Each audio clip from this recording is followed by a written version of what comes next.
Sports are about so much more than what we see on the court, the field, the pitch, or the ice.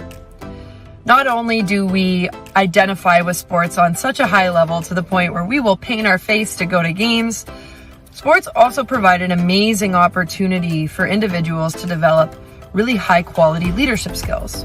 They provide an environment where individuals get to test out those leadership skills and hone them. There's a reason why a lot of employers actually seek out former athletes to hire, because they value the experience that those athletes get in the sporting environment. So as coaches, how can we help foster that leadership growth and development in our athletes? I think this comes down to a couple super simple things.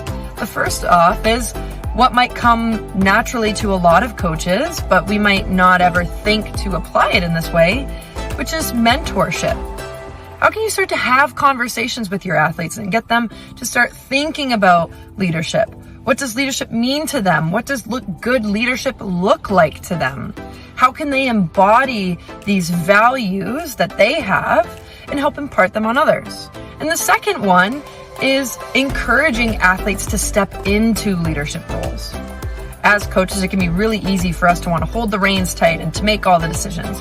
But how can we start to incorporate the athletes that we work with in some of those decision-making processes so that they get an opportunity to test out what it's like to be at that level, to make those kinds of decisions, and to lead a group?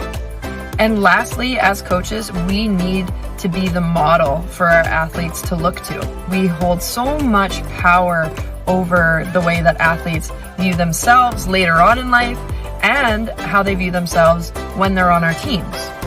When I look back on some of the most influential people that I knew growing up, a couple of them were coaches. It's within our control to make sure that we're showing up in the way that we want to as a leader.